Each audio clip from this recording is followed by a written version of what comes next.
En 1932, Universal trajo al mundo el primer filme exitoso de momias, basado en la leyenda de la maldición de Tutankamón. Años antes, fue la primera cinta de monstruos clásica en no ser una adaptación. Esta película marcó un antes y un después si se trata de momias como los iconos del terror, poniendo a este monstruo en el mapa, y como era de esperarse, secuelas serían producidas en años consecutivos, siendo esta una de las series más baratas y cutres de la casa productora, mostrando en sus secuelas a una momia en vendajes que mata a varias personas. Estas cintas gozaban de cierto éxito y reconocimiento, por lo que no era extraño pensar que pronto veríamos una versión localizada en otras regiones del planeta, siendo una de ellas el enfoque del vídeo de hoy. La momia azteca es tal vez uno de los monstruos claves en la historia del cine de terror mexicano, ganándose varias secuelas, reboots, cintas versus, parodias y tributos alrededor de los años. El concepto fue inspirado en la cultura azteca, un tema tocado por algunas películas en México, pero que no es explorado lo suficiente. Fue rodada en 1957, en los estudios Clasa, lugar donde ese mismo año, se rodó otro clásico mexicano conocido como El Vampiro, con Germán Robles. Hubo un rodaje extenso en ese estudio, en donde se hicieron las 3 películas de la momia azteca al mismo tiempo, las cuales después serían tituladas La maldición de la momia azteca y La momia azteca contra el robot humano, cada una más alocada que la anterior. Esta técnica fue usada un año antes por Pedro Calderón, quien produjo 3 comedias musicales similares al mismo tiempo y con los mismos actores. Guillermo Calderón después usó este método barato para la trilogía de la momia. Cada una de estas películas usaba a los mismos actores principales, a Ramón Gay, Rosita Arenas, Crox Alvarado, Jorge Mondragón, y Luis Aceves Castañeda, aunque hubo pequeñas adiciones al reparto en La maldición y en El robot humano. La trilogía original estuvo bajo la dirección de Rafael Portillo, cuyos otros trabajos incluyen a cosas como Narco Satánico, Emilio Varela contra Camelia la Tejana, Noches de Cabaret, y La isla de los dinosaurios. Con una duración de 80 minutos, la primer cinta de la momia azteca es la más larga, y la más icónica en toda la saga. La película trata sobre una mujer que debido al hipnotismo, logra ver cómo fue su vida pasada, en la cual era una doncella azteca que fue asesinada por amar a un guerrero de su pueblo. Esta clase de historias sobre vidas pasadas eran muy comunes en los 50s, principalmente por el caso de Bridey Murphy, en donde una mujer decía tener visiones de su pasado, un caso popular de reencarnación con un libro publicado sobre el tema. Como era de esperarse, muchos cineastas quisieron aprovecharse de esto, y vimos películas como La mujer criatura, su remake, Criatura de destrucción, La no muerta y cosas por el estilo, siendo la momia azteca una de las últimas en usar esto en su trama. ¿Quiere usted decir, doctor Almada, que si yo fuera hipnotizado, podría recordar una época pasada o una supuesta vida que hubiera tenido anteriormente? Sí, doctor.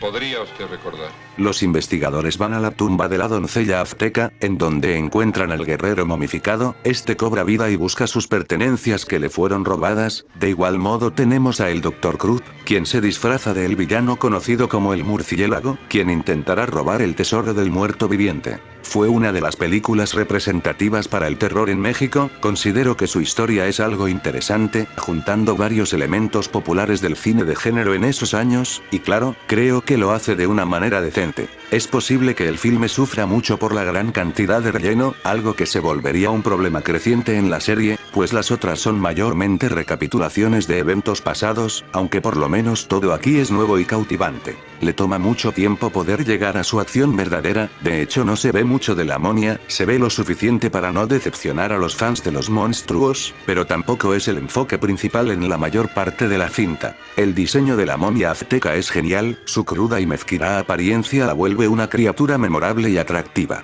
Un elemento muy negativo es el alargamiento innecesario de sus escenas. La escena del ritual azteca dura más de lo que uno puede tolerar, así como gente caminando y explorando ruinas. Son cosas como esta las que pudieron haber sido eliminadas o recortadas, aunque esto la alejaría de llegar a su duración de 80 minutos, un requerimiento para largometrajes comerciales de su época, por lo que es entendible su inclusión. En general, su tono es el mismo que el de seriales y obras cursis de ciencia ficción y fantasía de esos años, con eventos eventos ridículos y villanos exagerados, usando personajes poco profundos pero bien interpretados por actores talentosos. La acción barata de igual modo es un elemento recurrente. Estas son las cualidades generales de toda la saga. Lejos de hacerle daño, mucho de esto es lo que le da su encanto. Mientras que no considero que sea la mejor de la saga, es la más sólida si se trata de presentarnos una historia tradicional. Contiene buenas actuaciones, bastante decentes para esta clase de película, efectos divertidos para sus tiempos, una genial banda sonora, escenarios asombrosos, y acción de momia disfrutable.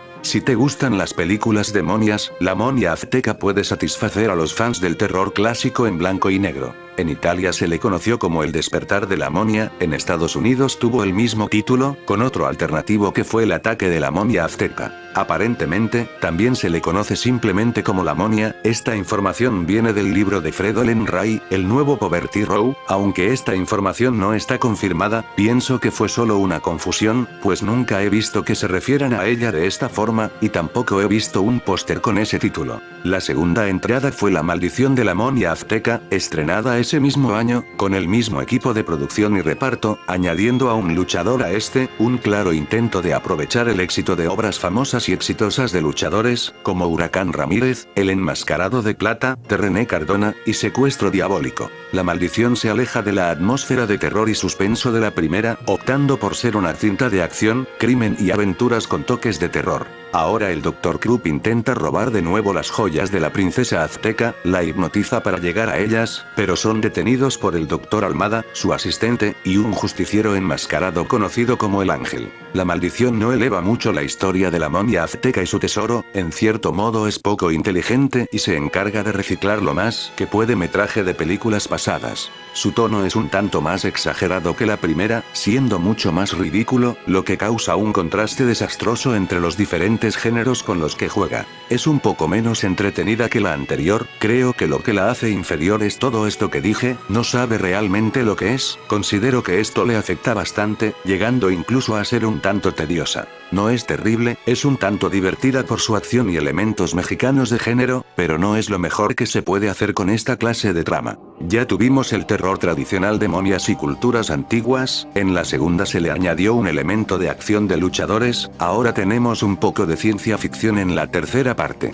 El robot humano contra la momia azteca, fue estrenada en 1958, de nuevo, con el mismo reparto y equipo. Ahora el Dr. Krupp construye un robot para robarse el tesoro de la momia azteca, la cual revive de nuevo para luchar contra el Doctor y su creación. Durante una parte significativa de la película vemos metraje reciclado de las anteriores, es lo mismo ya visto en entradas anteriores, todo es contado una vez más por los personajes principales. Muchos pueden pensar que esto es extraño, o simplemente perezoso, pero estos eran otros tiempos, en los que las audiencias no le daban mucho seguimiento a películas, por eso muchas secuelas no estaban enumeradas y solo usaban nombres claves familiares que las hacían sobresalir. El metraje reciclado, los flashbacks y recapitulaciones eran la norma. A pesar de que puedo entender por qué para muchos esta puede ser de las peores, en realidad creo que esta es la que más se puede disfrutar, pues contiene los mejores momentos de las pasadas, así como una entretenida historia cutre, la mera esencia de la serie B mexicana, una entrada mandatoria si quieres ver esta clase de cine.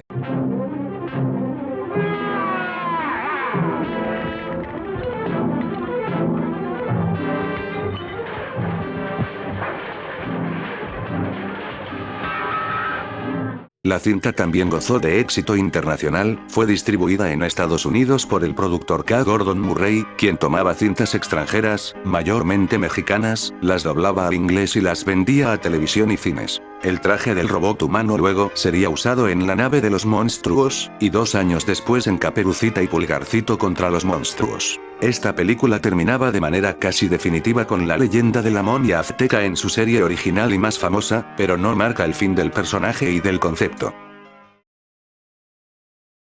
En 1961 hubo un remake suave de la película llamado La cabeza viviente, con Abel Salazar, Mauricio Garcés y Germán Robles, fue dirigida por Chano Urueta. Ahora ya no tenemos a una momia monstruosa, sino que es interpretada por Guillermo Kramer, teniendo puesto un disfraz de un sacerdote azteca. De igual modo tenemos a una cabeza azteca. Un misterio entretenido y bien ejecutado, a pesar de su concepto y título, es mucho menos extravagante que las originales, de igual manera la puedo recomendar recordar. En 1964, se inyectó a la momia en las luchadoras contra la momia, una pseudo secuela que incorporaba una versión actualizada del personaje con nuevos poderes e historia. Es una buena película que me gusta bastante, aunque la momia tiene solo una breve aparición al final, hablaré más a fondo de ella cuando reseñe a las cintas de las luchadoras. En El fantasma del bikini invisible, también vimos a una momia azteca con un aspecto familiar, además se estrenó en los 60s El ataque de la momia maya, una versión editada y americanizada de la momia azteca. Estas escenas fueron usadas también en El rostro del hombre lobo, ambas obras cutres de Jerry Warren, conocido por reciclar escenas de películas mexicanas, en especial de la momia ya mencionada, hasta incluyó escenas de esta en El loco mundo de la mujer murciélago.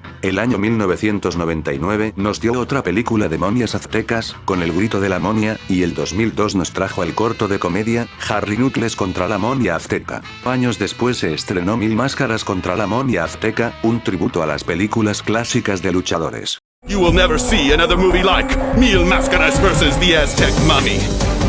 A pesar de no ser una criatura tan conocida como Drácula o el hombre lobo, la momia mexicana más famosa tiene un lugar importante en la cinematografía mexicana. Su legado no será olvidado, y siempre tendremos a estos productos nostálgicos que nos remontan a tiempos antiguos que no pudimos presenciar. La mítica momia azteca era vista como un símbolo del pasado cultural de México, siendo este identificado por la fascinante cultura azteca. La momia no es retratada como un villano malvado que hay que derrotar, es más bien una criatura que solo busca recuperar lo que le pertenece, con una visión casi nula de moralidad. En El robot humano se habla sobre la batalla entre las creencias antiguas contra el rápido avance tecnológico del siglo XX y XXI, sin embargo, el verdadero villano es el Dr. Cruz, cuyo apellido extranjero sirve como símbolo de la explotación foránea, una historia sobre la preservación de las raíces indígenas mexicanas. Entre los vampiros, los luchadores, los fantasmas, las brujas, y otras entidades, la momia azteca siempre será una de las más únicas y extraordinarias criaturas de México. El hecho de que años después de su estreno sea recordada por muchos, nos da a entender una cosa, justo como la inmortal momia azteca, el cine cutre nunca morirá.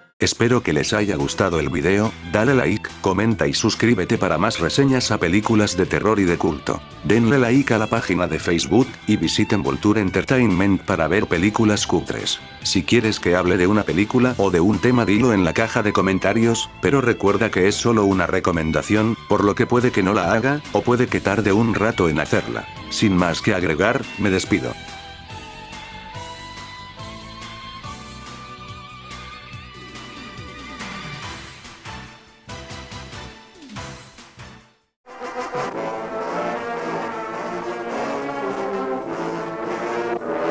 We dare you to see them, but don't come alone.